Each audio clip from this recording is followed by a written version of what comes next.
All right. Hello, good evening, everyone. My name is Brad Gottschall. I am your Lower Paxton Township manager. In typical fashion, I'm going to give a brief summary of this evening's agenda, particularly for the benefit of those who may be watching at home on television as the board gets settled in. This evening is a business session of the board. We have a number of items on the agenda. First to include, under new business, we have an action to appoint members to the Lower Paxton Township Authority Board. We have action to approve a memorandum of understanding with Ghostwriter LLC for 2 projects within the Parks and Rec Department. We have action to adopt amendment number 1 to the management agreement between the Township Authority and the Lower Paxton Township Board of Supervisors. And then finally, under new business, we have action to approve the creation of the position of Deputy Director of Community Development. Following that, the board will take action to approve the improvement guarantees, the payment of township and authority bills, and then finally hear any last announcements before making a motion to adjourn. All that said, members of the board are seated and prepared to conduct business. Thank you very much. Good evening, everybody. I hereby call to order the Lower Paxton Township Board of Supervisors business meeting for Tuesday, June 3rd. Please stand for the Pledge of Allegiance, led by Supervisor Thompson.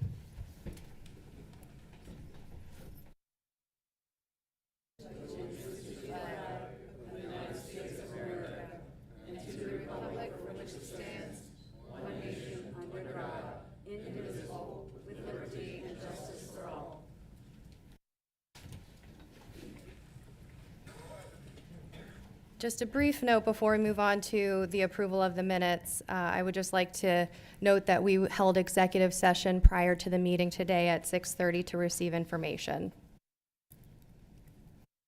All right, approval of the minutes. Do we have a motion to approve the minutes from February 11th, 2025? I make a motion to approve those minutes. Thank you. Is there a second? Second. Thank you. Any public discussion, public comment? All those in favor say aye. Aye. Aye. Aye. Any opposed? Motion carries. Moving on to public comment, I just want to remind everybody that we are asking to limit comments to 5 minutes. I will not interrupt you. I will simply raise my hand at 5 minutes, and you can continue or you can sit down, but I'm just letting you know that you're at 5 minutes. So please proceed. Please say your name and your address before speaking. Thank you. Good evening, members of the board and staff. My name is Bill Minsker. I am a 78-plus year resident of our township and of the village of Linglestown, or as Bill Bostic likes to say, the capital of Lower Paxton Township. I reside at 5956 Linglestown Road on the Square.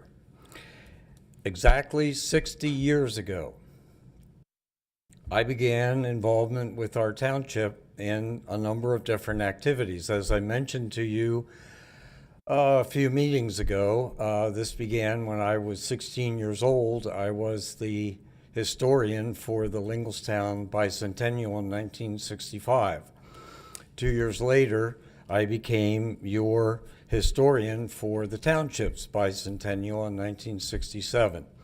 I've continued this involvement. I love it. We have a dynamic and great township, and currently I'm on 2 of your boards, and hopefully a 3rd, which I will tell you a little bit more later. I have tonight desire to present to you 10 different projects which I would like to suggest in 10 different meetings during public comment for your consideration.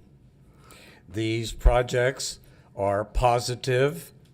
They're designed to bring a positive image to what we have been going through over the last few months of negativity, to rearrange how things are going here in the township with 10 new ideas.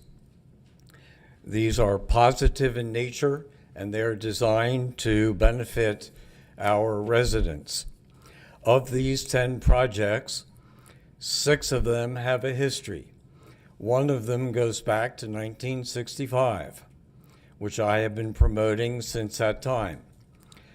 So 6 of them of the 10 have a history.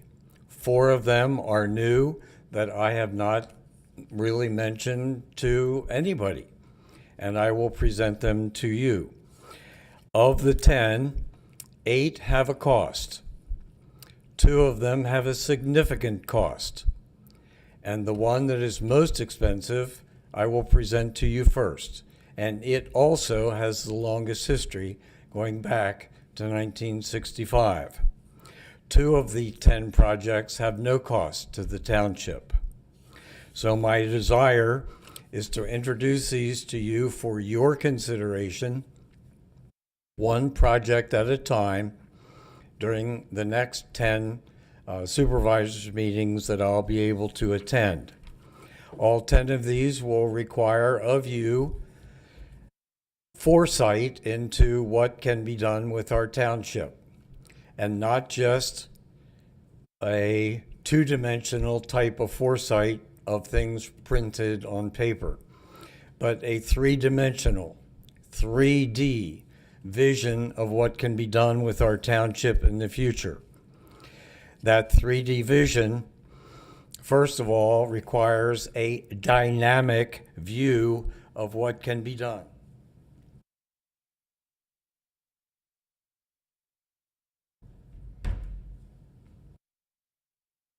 And I propose to you the word dynamic, one of the 3 Ds. Our township is a dynamic township, and we have a future that should continue that dynamism. The second of the 3 Ds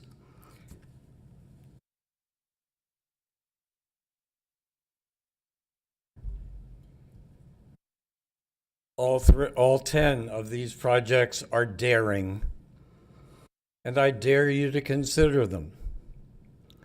I dare you to think about positive things for our township's future. And I am very excited about introducing these to you. And the third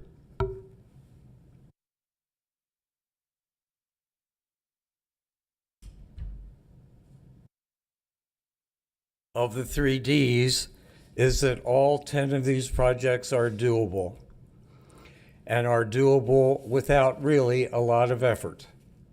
So I am very excited about introducing to these projects to you in the future, and beginning one per meeting, I will do that. And I thank you for your attention.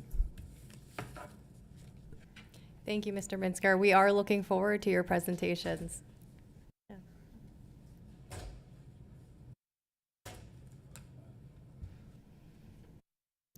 Any other public comment? Yep, please. Hello. Good evening to everybody. My name is Patty Chilla, and I live at 6316 Main Creek Drive, Harrisburg, PA. I've been a member of Lower Paxton Township for the past 20-some years. Prior to that, I was in Swadera Township. However, I'm in Lower Paxton now. And I'm here tonight on behalf of many of my neighbors to ask for help from Lower Paxton Township with regard to regulating the size and or duration of many of the celebrations that are going on all over our neighborhoods. Celebrations. Okay. Yeah, like outside celebrations, in the outdoors. I'd like to propose or ask for possibly some type of ordinance that limits the number of days and number of people that attend these celebrations that have nothing to do with religion. The first one in Maiden Creek, when this occurred, had over 80 cars parked in our small cul-de-sac for days. I mean, it was just nonstop people from Ohio, New York, Texas, parking, jamming up the entire road to our home and surrounding area to celebrate their new home. Now, this was, this went on in the evening, at night. People would come out, they'd drink a beer or, and throw their can in their yard, not in my yard, but in the yards across the street. So that went on for like 3 or 4 days. Then I went over and spoke to the neighbor and said, look, you can't litter like that here. You need to pick up your trash. And if you don't, I'm going to call the authorities. So they did go out and they did pick up their trash. So that kind of ended that for a little bit. Then, about, I don't know, maybe a year later or sometime later, I don't have the exact dates. 4 doors up from us, one of the ladies, older ladies, died. That involved 16 days of nonstop people from everywhere, parking up and down both sides of our road, allowing only one line of traffic. There were little kids running in between cars. My husband, almost hit one coming down the road, and he wasn't driving fast, but they just were running out in between the cars, and because the cars were parked like they were, you couldn't even see what was going on. The grass wasn't mowed. It was a nightmare. So after about 14 days, I finally went up and I asked for someone there to speak English, and Loki came out, very nice lady. And I said, can you tell me what's going on here? She said, well, my Nana died.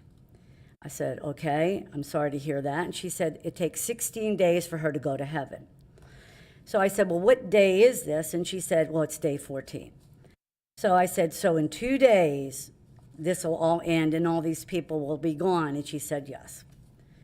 So, it's just a new thing I've never even heard of. I mean, normally when somebody in our families die, we go to a funeral, or you go to church and you go to a viewing and hundreds of people come if he or she's a well-known person or whatever. Then you have your church and then you go to the cemetery. Then we go to like a venue and we have a meal. So that isn't the situation for this group of people. So anyways, that's what happens when somebody dies. Fortunately, they didn't slaughter a goat like they did up in Paxton Township in Chatham Glen in the driveway. So thank God that didn't happen, because then I would have really been calling the police.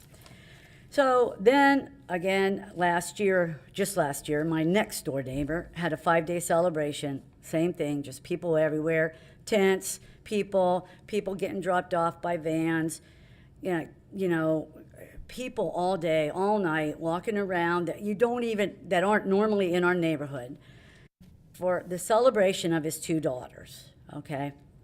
That was a whole nother nightmare. So then just over Memorial Day, the house where the Nana died, they had a celebration that was Friday, Saturday, and Sunday, 3 days long to celebrate their son and daughter.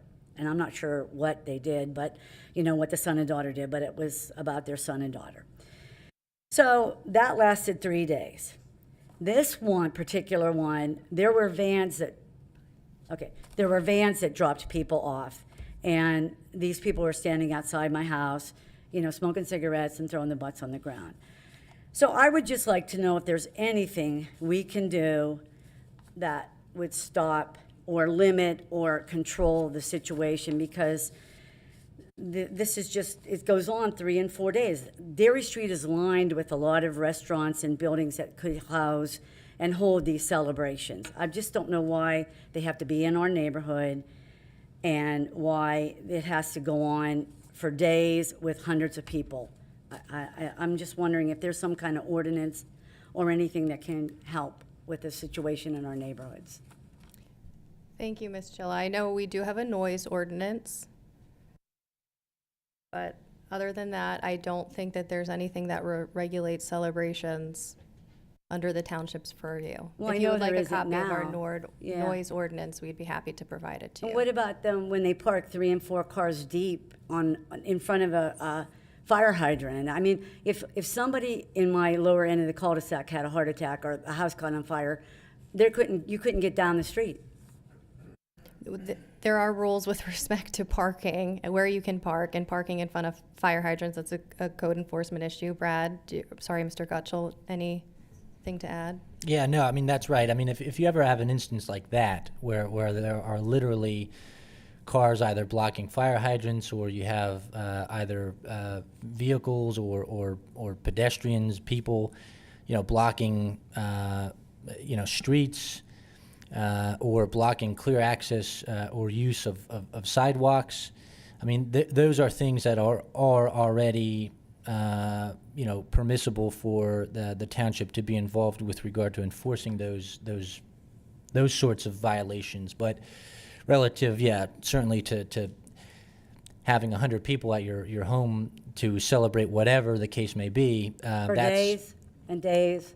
that is a private property right, and like I said, like Chair Kurtz mentioned, unless they are violating the noise ordinance or some other law that may exist, there's very little we can do about that particular issue. But certainly the other violations you had mentioned are things that we would like to assist you with in the future. And So- what should I do in that regard if that's what's going on? Yeah, so if you see something, say something. So That's what I'm doing. Well, I mean, when it is occurring, you must contact the police. Like you had mentioned, the blocking of the fire hydrants. Immediately, call the police department. They'll come out and take a look. But you have to be caught in the act, right? In order for us to enforce any sort of violation that may exist. So if you see something, say something at that time, and certainly contact the police. Thank you. I'm sorry, ma'am, what exactly is the address, the general address of the issues that you've shared with us tonight? Well, in my instance, it's in Maiden Creek. It goes on in other neighborhoods, but it's in Maiden Creek Development. That's where I live, but I'm not the only one who has this problem. I've spoken to many people, and they all are kind of fed up with it. Because, I mean, we have parties too. I have a Super Bowl party, but people come, it lasts a couple hours, and people go home. We don't hang out in front of other neighbors' houses and smoke cigarettes and throw the butts on the ground in front of your houses and stuff like that, and just kind of hang out and stand there. And that's what goes on during these parties. I mean, my husband and I built a beautiful home, and now we're forced to move because it's just intolerable the way it is, so. I take it Maiden Creek is not a HOA community? No, it's All not. right, thank you. Thank you for your public comment. Is there any additional public comment at this time? Excuse me, Jay Purdy, 4731 Duke Street, and address Madam Chair for the first time. Welcome and congratulations.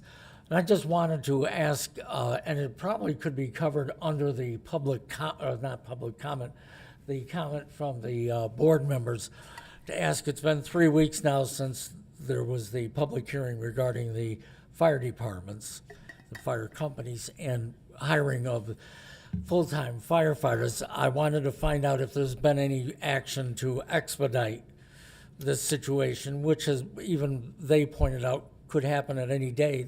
They might not have people to respond.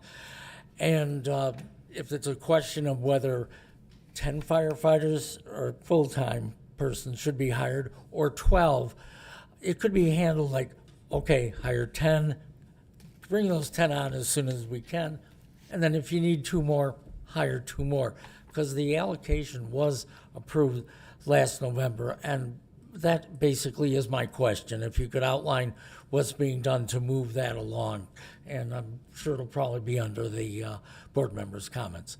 Thank you very much. Thank you, Mr. Purdy. We'd be happy to address it, and Deputy Fire Chief Graham is here as well to answer any questions. Any other public comment? Ladies first, go ahead. All right.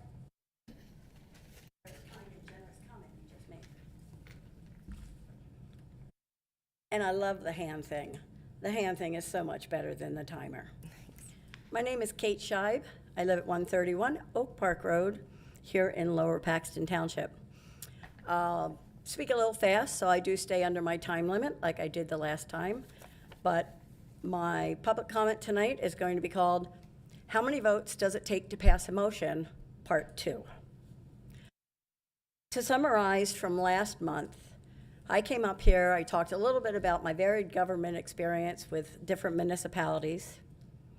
I talked about why I attend public meetings, which is not only to see what the public has to say, but how the board conducts themselves and how they actually do business.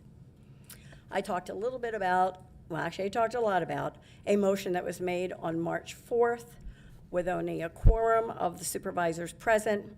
The motion passed by a vote of 2-1 after the solicitor rendered a legal opinion that it only required a majority of the quorum present. Business continued. Next week, motion rescinded. Last month, I specifically asked the solicitor, could you please tell me how many votes does it take to pass a motion when a quorum of the board was present? She refused. I asked temporary chair, apparently McCormick at the time, would the board please request a written opinion on how many votes it takes to pass a motion when only a quorum is present? I haven't yet heard back, but there's a little more to the story, and I'm going to be generous because if I was specific, it would not be a very nice thing to say. Since my conversation and since my apparently television appearance last month, I've been contacted by a few residents. I'm in the grocery store. I'm getting gas at Costco. Doesn't really matter. I have people that come up to me and say, do you really think she made a mistake? And I'm like, yeah. Well, they said, then you're pretty naive because I'll tell you what, in this township, people will say what they need to say to get the motions passed that they want to get passed. So there's people here in this township that will believe that business is not being conducted like it should be. So, with that said, that's all I'm going to say about that comment. But I will ask you, Chair Kurtz, has the Board of Supervisors requested a written opinion, legal professional opinion, on how many votes it takes to pass a motion when a quorum, 3 members of the board, is present? So thank you for your comment. I appreciate it. We have not asked for our solicitor to render a legal opinion. I agree with you. For a board of 5, a majority of 3 is needed to pass any motion, take any action. I think the question at the time, we, the board, the prior Board of Supervisors, approved the resignation of Chris Judd prior to the vote. And the question was, were we a board of 5 or were we a board of 3? Because 2 resignations had already been accepted. Now, I think the case that you're referring to is the only appellate case on this issue. And at that particular circumstance, I believe that it was a board of 4. So in that case, they were saying that a majority of 3 was required. In any event, I think it would be best to do what's practical for the township. We rescinded my appointment and moved forward with a proper vote by the vacancy board. The question is now moot. I am not inclined to spend township resources on the solicitor to draft an opinion for an issue that is moot. I invite the rest of the board to provide feedback, but that is my I would respond that perspective. I appreciate your agreement that 3 votes are necessary in a quorum, but that really does not negate the legal opinion that was rendered on March 4th and sustained and upheld again the following week. So I'm not trying to be combative here. There will be times, a board of 5, 2 of you are on vacation, 1 of you breaks a leg, 1 of you is at a business conference, or who knows, all 4 of you choose to resign again. And you're going to get down to a board of 3. The legal opinion has been rendered that only a majority of a quorum is necessary, making any business decisions, development decisions, where are the fireworks going to be in Linglestown, whether Katie's used her 5 minutes. If you only have 2 and you're sustaining those motions are illegal, and anything you do can be challenged. So I just thought I'd shorten it just a little bit. I didn't mean to get into a whole discussion here, okay? But I do happen to have 5 copies of the Pennsylvania Supreme Court decision. It was a board of 5. It was not a board of 4. It rendered that a quorum was 3. 3 were required because 3 represents a majority of the full board. Ironically, Shipe versus Orlando deals with the seating of an interim appointed supervisor who was appointed by only 2 votes when 3 were present, so there was 1 dissent. And that supervisor sat. And actually, that supervisor happened to sit until they were kicked off by the Supreme Court of the state of Pennsylvania. So I'm just going to give this to the solicitor. I have a copy for each of you. I believe information is power. The more we know, the better we can govern. So I just thought I'd do a little bit of the work for you, and I apparently save the tax dollars. Thank you. Thank you, Ms. Scheib.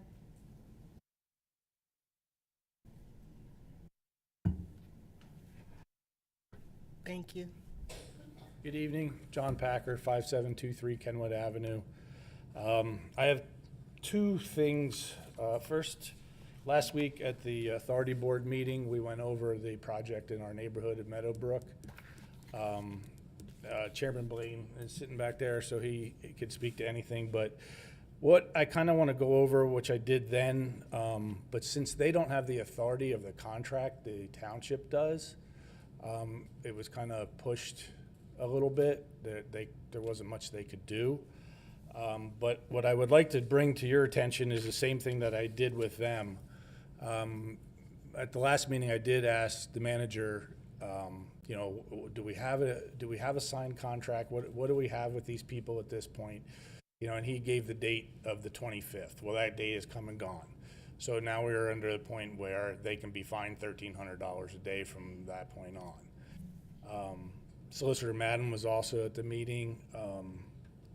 She didn't render any decisions, just gave her opinion on some stuff, along with Mr. Weaver, that, going forward, I guess they're just in a difficult spot. But my point to the, and I had a copy of the contract from last year, and under 16.02, owner may terminate for cause. Under A1, the contractor's persistent failure to perform the work in accordance with the contract documents, including but not limited to failure to supply sufficient skilled workers or suitable materials or equipment, or failure to adhere to the progress schedule, probably all of which they've violated. At this point, again, I don't know that we even have a written extension for them. It was supposed to have been done back in October. It was kicked to December, and now we're in June. So as I stated then, I don't have much confidence that this company is going to do what they say they're going to do or when they're going to do it. So I was remiss in maybe following up a little bit and then doing some further reading and looking at some case law myself. Under D, say you decided to exercise that right of ending the contract for cause. Basically, if you notify them, you have to give them 10 days, which then kicks in a time limit of 7 days for them to start to rectify, their failures and, satisfy the grievances of the township. So I just wanted to put that out there to the supervisors because, again, from the authority board, they don't control the contract, which I guess is something that's going to be discussed further down the road between the authority board and the township supervisors. So I'll just leave that at that for something for you to chew on, whether you take action or not. But I know it's the manager's job. In his job description, he is in charge of the letting of all contracts, so I know it falls under him, and I'm sure he will rely on what the solicitor has to tell him. But as you that are attorneys know, case law is only made when you push the limits, and I don't think you need to be afraid of dealing with this company, in any way, shape, or form that you have to. And while I was perusing the township Facebook page today, there's an issue going on with the waste, the pickup of stuff through Penn Waste. And apparently in that, just briefly, you've said that you're going to do anything and everything you can to hold them accountable and make them do what they're supposed to do. So why is this contract any different? Why do we just keep kicking this can down the road? And like I said, I have no confidence whatsoever that they'll comply. The second thing, I just want to piggyback on what Mr. Purdy said as far as the career firemen. I was able to attend the Public Safety Committee meeting yesterday, you know, and was good to sit there and hear from all the fire chiefs and the presidents of the organizations and the director and the deputy chief behind me here. And I just have, I have the contract that I received that you have looking for salary information. And my understanding is that there's going to be a portion of next week's meeting that's going to be dedicated to public comment in regards to this. And I just really, really cannot wrap my brain around why at this point in time we are dealing with public comment. Because in that contract, under their scope of work, it says in writing, coming from a contract between the company going to research salaries, the township has authorized the creation of 10 new career fire positions.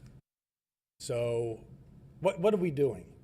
I'm with Mr. Purdy. We need some better lead-ins and some guidance on what you're doing with these guys, because they're ready to move forward, but they're spinning their wheels because they're not getting what they need from you guys.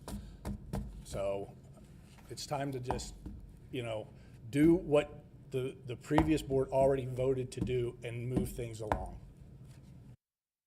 Thank you, Mr. Packer. And again, I think we'll address some of the questions during board member comment. Anything else? Yes, please, Mr. Miller.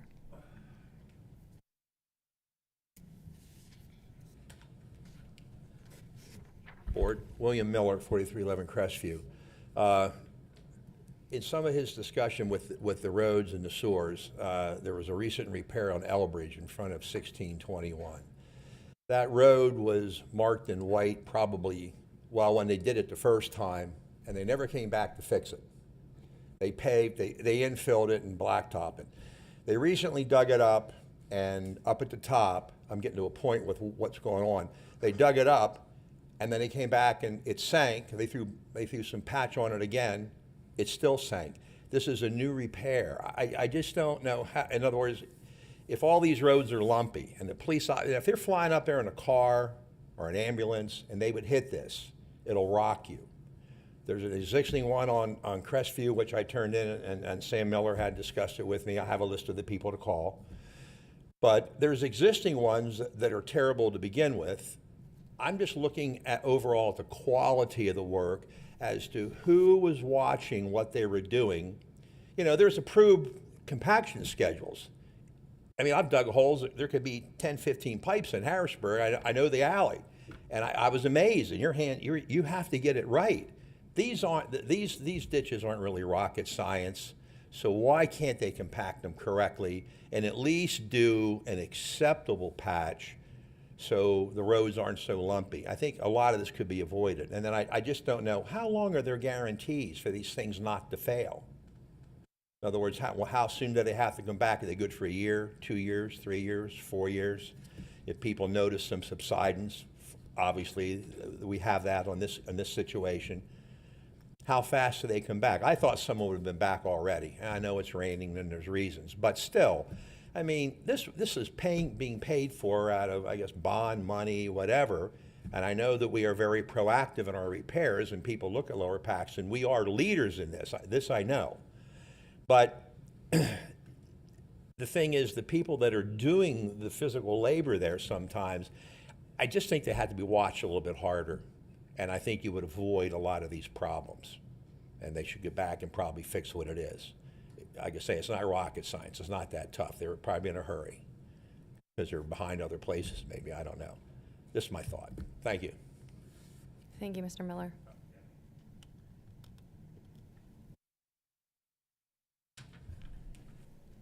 Mr. Blaine. Good evening. Stephen Blaine, 5732 Kenwood Avenue.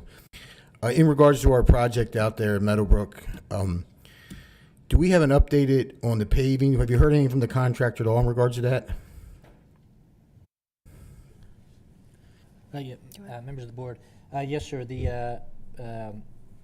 As of my update today on that, they are scheduled to be back. The subcontractor is scheduled to be back June 23rd to begin the paving, and it should last in duration for about 3 weeks.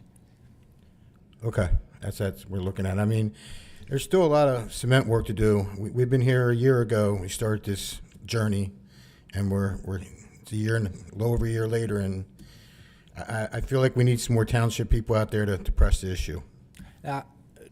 I was actually just informed by Director Weaver today that all concrete work has been completed. Is that, you're saying that that's not accurate? No, they still have some driveways to do. They have to tear up a new curb because they destroyed somebody's sump pump area. I'm aware of that. You're aware of that? So that's, we're talking 2 weeks of cement work. I live there. We watch them every day, and we see how they move. So I'd be surprised if the project gets done by July 15th. I think that's what they originally talked. I'd be extremely surprised.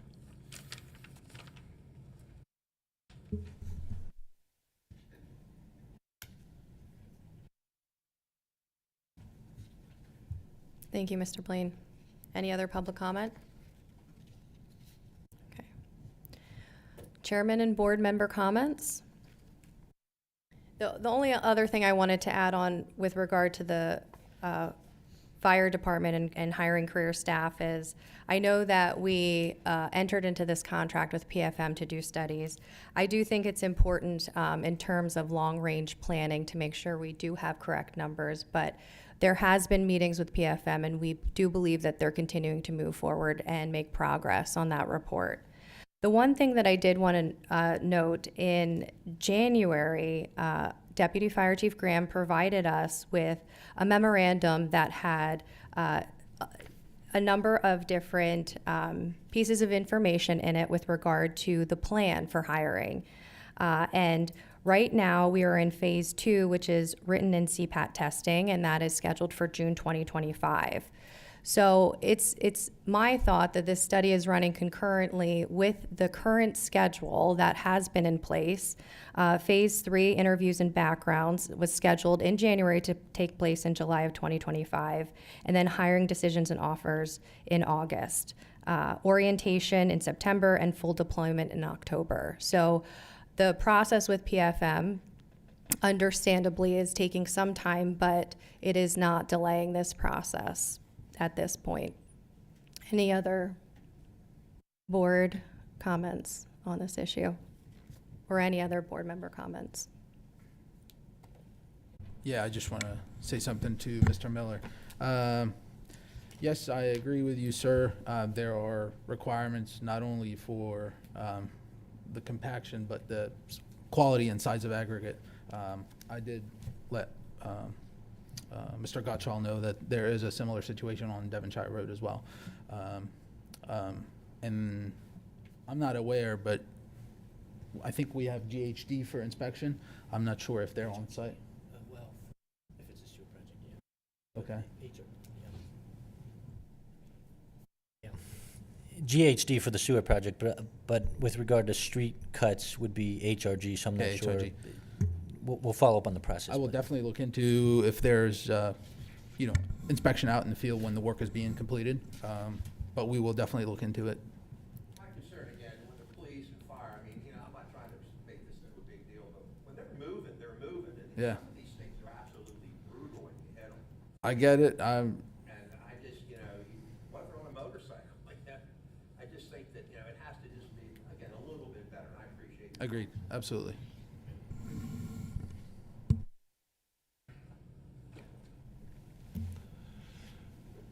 I want to talk a little bit about the process that we're doing for the Fire Bureau.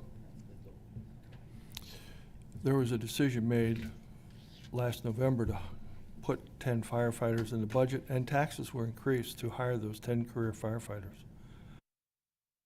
Unfortunately, the 4 of the members of the board currently were not involved in that vote, and there's a lot that we don't understand.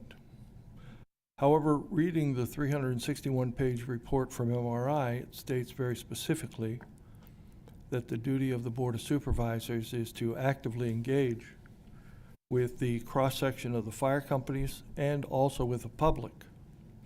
And that's all we're trying to do. As Supervisor Kurtz has already mentioned, I don't believe we've held up the process that was outlined back in January, but it's the board responsibility to determine the goals, objectives, and the vision for the Bureau of Fire.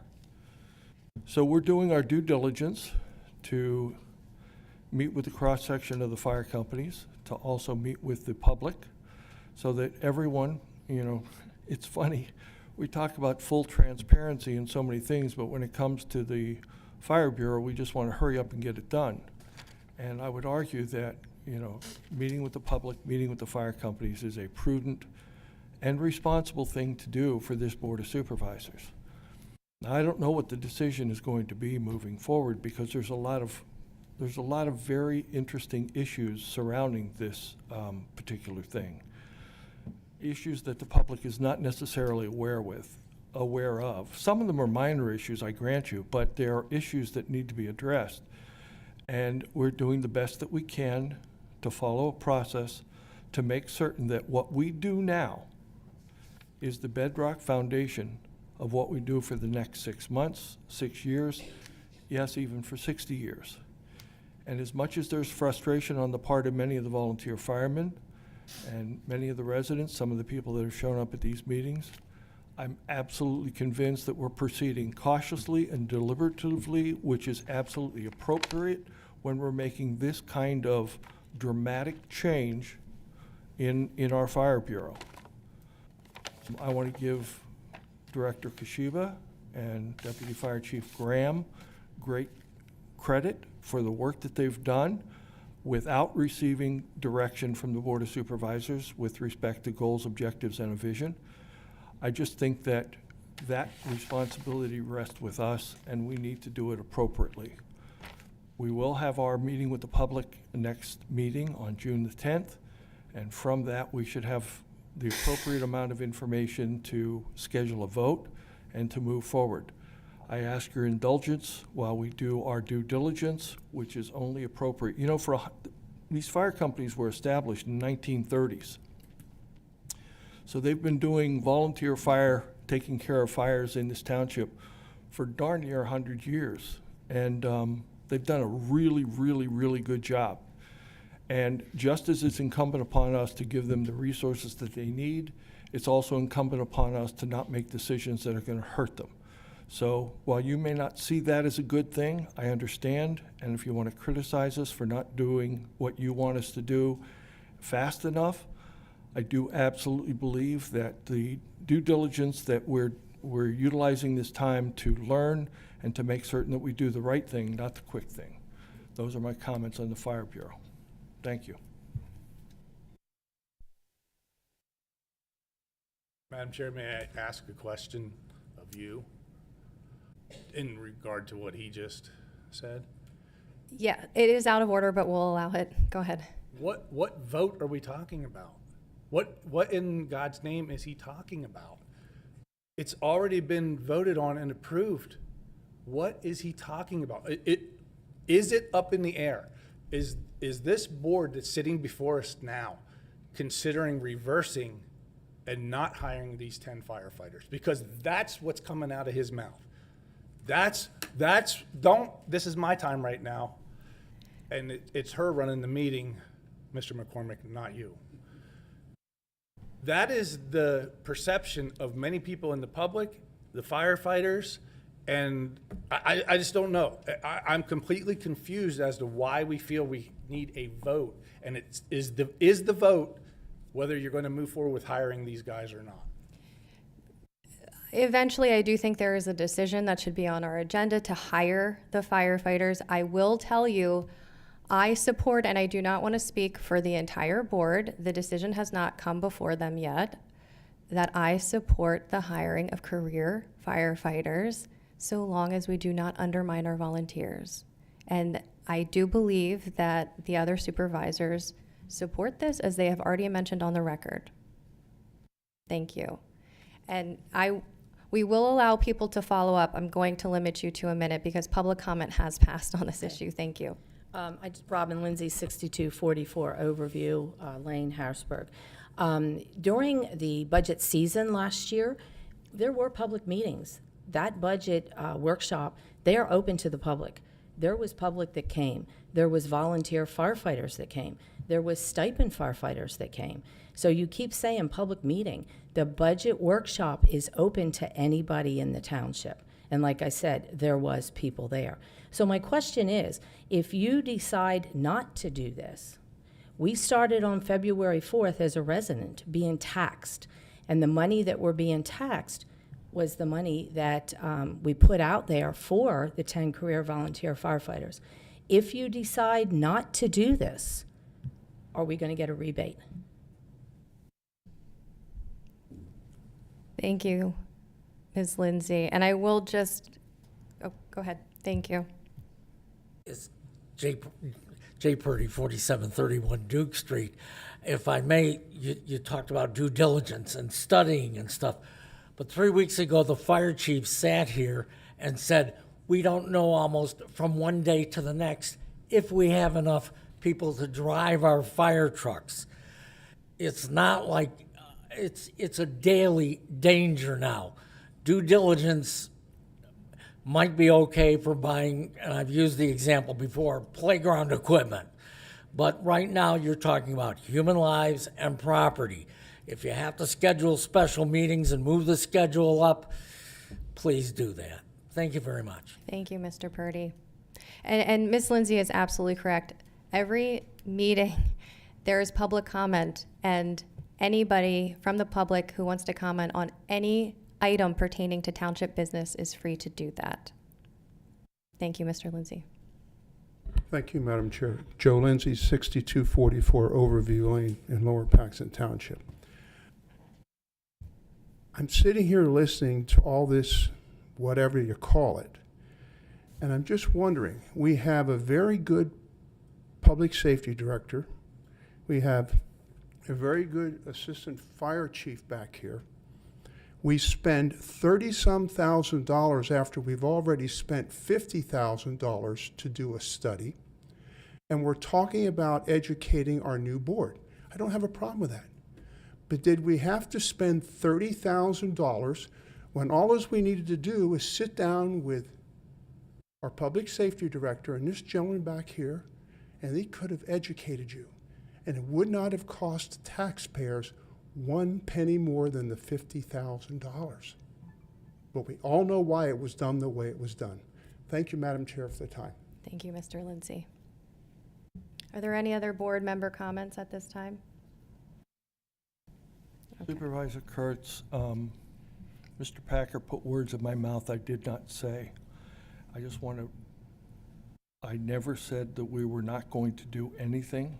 I said we were going to make certain that what we were doing was the appropriate thing. That's all. I dislike it when people claim that I say things that I have not said. Moving on, manager's report, Mr. Gutschall. Yes, Madam Chair, members of the board, I have two items this evening, first of which was already mentioned previously by Mr. Miller, Sam Miller, that is. However, just want to remind folks that Penn Waste is having in conjunction with the township, a spring cleanout day scheduled for Saturday, June 7th. This Saturday from 8 a.m. to noon, rain or shine. Which is going to take place at Penn Grant Center, which is 777 East Park Drive. Participants are reminded that this is a self-unloading event, and you must bring your own dolly or other hand truck if you are so inclined to do so. Individuals are permitted to come and drop off bulk items to include also items with Freon. And we have more information on our website with regard to this event. But again, June 7th, 8 to noon, 777 East Park Drive. See you there.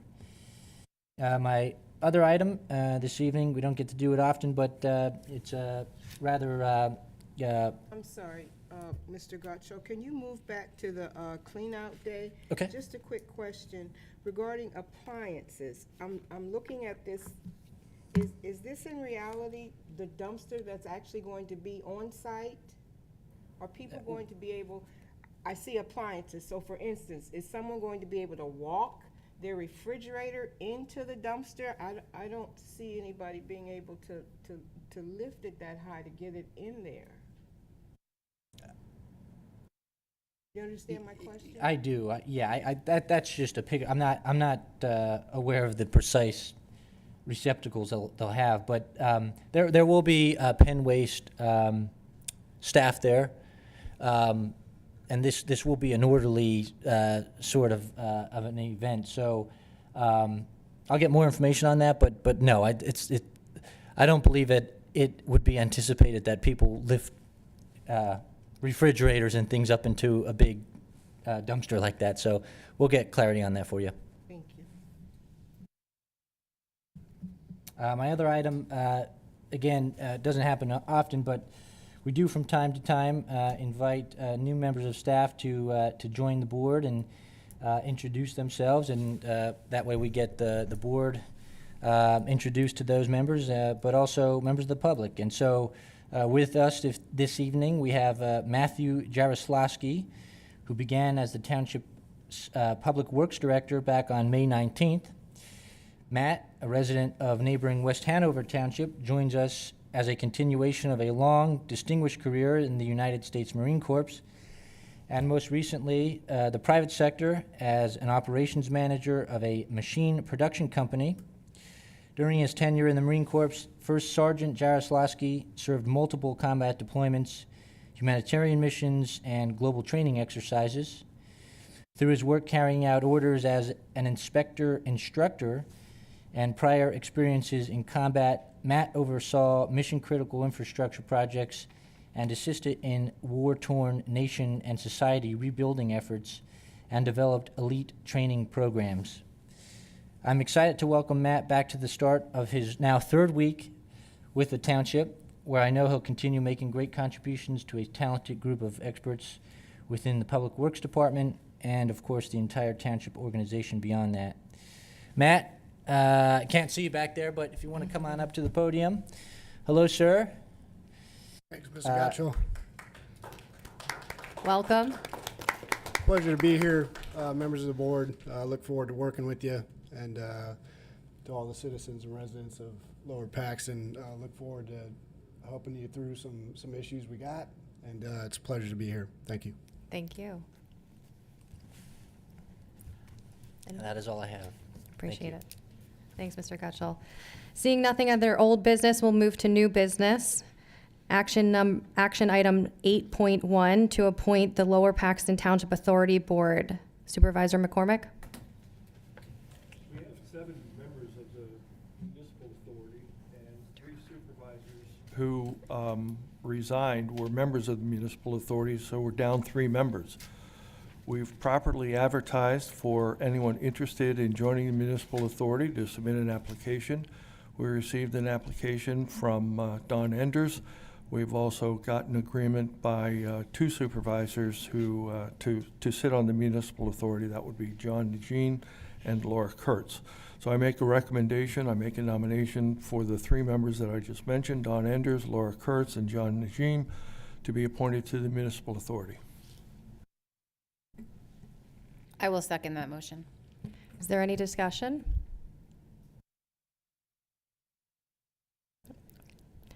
All those in favor say aye. Aye. Aye. Any opposed? Nay. Motion carries. Action number, action, oh, sorry, thank you. David Blaine, 1197 Ackland Farms Court. I just wanted to welcome you. I'm the chairman of the Lower Paxton Township Authority, and I just wanted to welcome yourself, John, and my good friend Don Enders to the Lower Paxton Township Authority Board. Just a little background. I think, as you know, as you've studied the budget, the authority has as much debt, if not more debt, than the township itself, and has a budget that's probably bigger than the township in general in regards to its projects. So the appointment of qualified individuals like yourselves is very important to the Lower Paxton Township Authority in order to keep rates. And we have municipal finance matters that go on. We'll be doing a bond offering next year again. So there's a number of different things that go on at the Lower Paxton Township Authority that I just want to mention, and I think it might not be a bad idea for those board members that are not on the authority to also get educated as to what happens at the Lower Paxton Township Authority in regards to the projects that are occurring, such as the project that Mr. Packer and, yes, that's my brother, Mr. Blaine, has talked to you about on Kenwood Drive.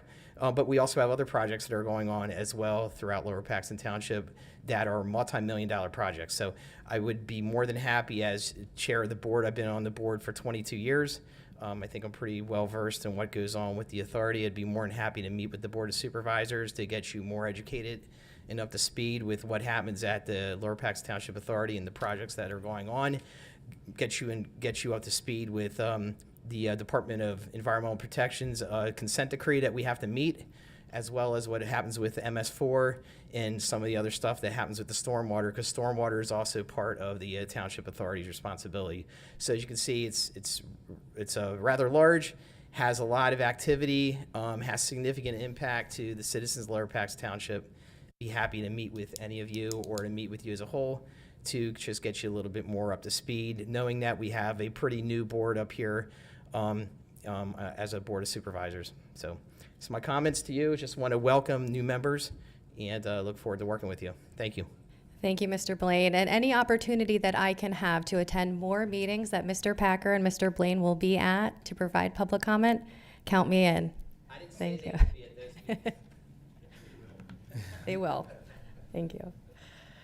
All right, under new business 8.2, action to approve a memorandum of understanding with Ghostwriter LLC for Possibility Place and Happy Tales Dog Park renovation consultation work. Director Scott. Good evening, board members. In support of advancing two priority park projects, Reimagining Possibility Place Inclusive Playground and the Community Dog Park Initiative, I respectfully request the board's approval to enter into a contract with Ghostwriter LLC for their professional fundraising services. These projects represent a $2 million investment in accessibility, recreation, and community well-being. Ghostwriter brings a strong track record in public sector fundraising and offers a comprehensive results-driven approach that includes strategic campaign planning, targeted outreach to grants and major donors, compelling messages and campaign communications, and community and stakeholder engagement. Their team will help us launch a high-impact campaign without overburdening our internal staff, positioning us to secure corporate, foundation, and individual support. By approving a contract with Ghostwriter LLC under the terms of Retainer C, the board will allow staff to strategically work with a professional partner to launch a community-driven fundraising campaign. This collaboration will significantly help to strengthen our ability to deliver impactful and lasting enhancements to our park system. Thank you. Are there any questions for Director Scott? So how much is the contract going to cost? Approximately $40,000 $40,000? for a one-year commitment. Okay. And for our $40,000, what are they suggesting that they're going to raise for us? They're fully aware of the $2 million request that we're going after. $2 million goal. Okay. And tell me again, what's the length of the contract? 1 year. 1 year. All right, thank you. How many people are they going to dedicate to the fundraising effort? They have a team, but we will have one person that we will be able to communicate through.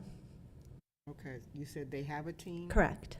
All right. Will they for instance, will they be coming out to our events, like National Night Out? That would be a good fundraising opportunity, I would think.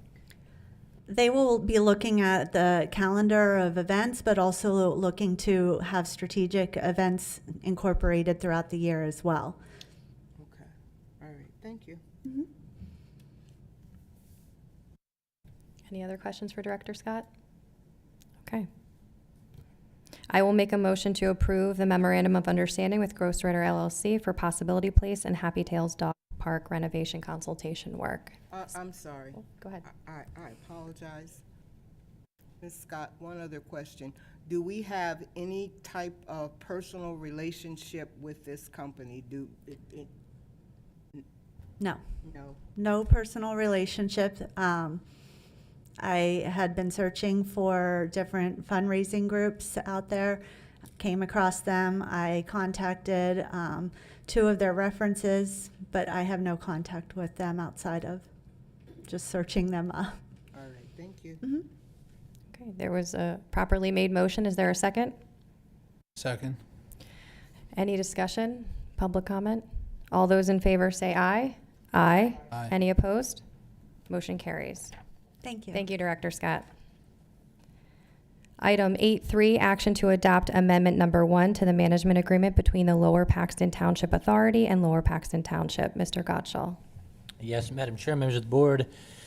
Just as a programming note, of course, some members of this body and certainly some in this room are aware, but the authority board meeting of May 27th was the first kind of presentation of this item, publicly.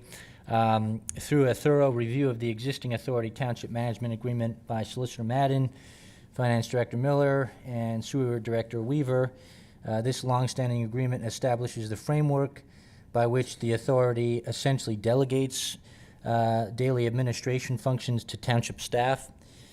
Over time, with the evolution of the organization, including, of course, the introduction of stormwater and associated billing practices, there exist a few contradictions between billing policies and practices and the existing management agreement as adopted. With the amendment before the board this evening, again, as was adopted by the authority board during their last meeting, it really just clarifies that the authority will set rates and handle all legal matters with regard to billing rates and collections of fees, something that was actually already being done in practice. But again, this legally codifies that practice. So I'd be happy to help answer any questions, but it is in order for the board to adopt this evening. Thank you. Any questions? All right, may I have a motion to approve amendment number 1 to the management agreement between the authority and the township? So moved. Second? Second. Any discussion, public comment? All those in favor say aye. Aye. Aye. Any opposed? Motion carries. Item 8.4, action approving the creation of the position of Deputy Director of Community Development. Mr. Gottschall. Yes, Madam Chair, members of the board. Before the board this evening, action to, of course, create the position of Deputy Director. The Community Development Department currently is a department of 5 individuals, which oversees planning and zoning related activities, also code enforcement activities, and it's a very lean staff that does quite a bit throughout the township. It is a process that is involved through, of course, the township saldo, its subdivision land development ordinances, zoning ordinances, and of course the Pennsylvania Municipalities Planning Code. A lot of research is done within this department, and as well as enforcement out throughout the township. Before the board this evening is action to create the position of Deputy Director. This position would allow the individual to serve more in a role of preparing strategic visioning for the department to ensure that its lean staff continues to do great things effectively and efficiently. It would also allow that individual, the Deputy Director, to take the reins more with regard to administering and coordinating the township's planning process, something that continues to be a great need for the township. Township our size, to not have on staff a planner is quite concerning. And so this step of creating this position is one step in the direction of ensuring that becomes a reality. And so the position would be slated within, quote, Management 1 within the township's salary structure. At this point, I'd be happy to help answer any questions that the board may have on this item before it this evening. Any questions from the board?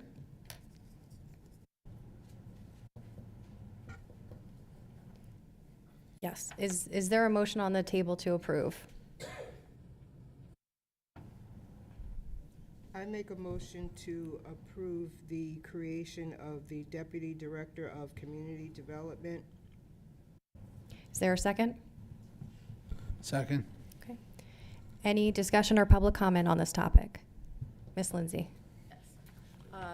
So I have a question. Is this a new position, or is somebody within the community development going to be taking this position? The reason I'm asking is because during the budget season, there was money put in the budget to hire another codes officer, and I am sure that that has not happened yet. So I want to know, is this a new, totally new position? Is somebody going to be put in that position that's already there? Or are you taking money that was put aside for a new, for an additional codes officer, which we truly need? If you run around the township and look, and I will report as a resident, I'm not happy with Rite Aid. It's almost 3 feet tall out there. So my question is this a new position, or are you taking the money that was there for a codes officer to create this position? Mr. Gotchell, do you want to follow up on that? Yes, sure. So this is a new position, although do not anticipate that the number of bodies will increase as it relates to this action item. So if that helps clarify. So where is the money coming from? Because it was not put in the budget for 2025. Yes, thus the action by the board this evening to formally adopt that. It is beyond my purview to simply add things to the budget, so the board is taking that action this evening to do so. So I'm thinking probably this position will go between 80 and 88,000. That's a heck of a lot of money of taxpayers' money that was not put in the budget when we truly, truly need another codes officer in this township. So I would advise you to think about this, because like I said, it was in the budget to hire another codes officer, and we do need that here in the township. Because again, if you're riding around, you're seeing people are not taking care of their properties. Grass is an issue. People are parking on their front lawns, which there is an ordinance that's been here for 11 years, not to be parking on the front lawns. So I would just appreciate if you would think about this before you do make a final vote. Thank you, Ms. Lindsay. I will note that Director Zerby has reviewed the position and the job duties, and they are in order from her perspective. We do need to think about transition when Director Zerby retires, and I think that the position was created in light of that going forward. So we understand, though, that we do need a dedicated codes officer, and that responsibility does need to be undertaken. I don't think so.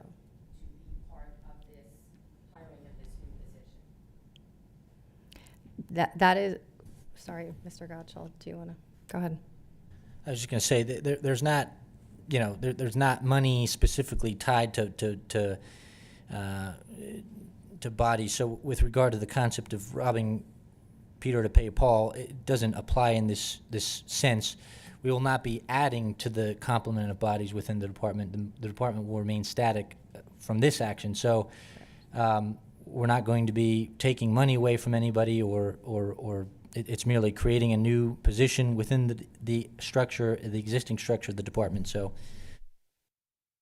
then what I'm understanding is somebody in the department is going to be taking this position.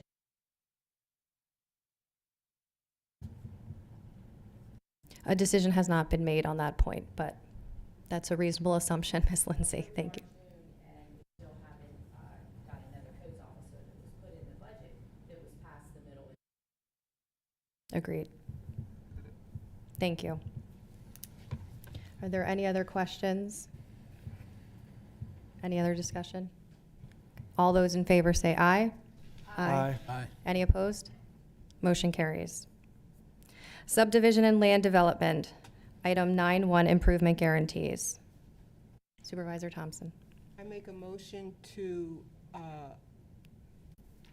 approve the improvement guarantee for Shade Brook, also known as Union Station, I've reviewed that with with Director Zerby, so that's pretty much in the wind-up process. So I make a motion to approve the improvement guarantee. I'll second that motion. Any discussion or public comment? All those in favor say aye. Aye. Aye. Any opposed? Motion carries. Item 10, payment of bills for Lower Paxton Township and Lower Paxton Township Authority. Supervisor Thompson.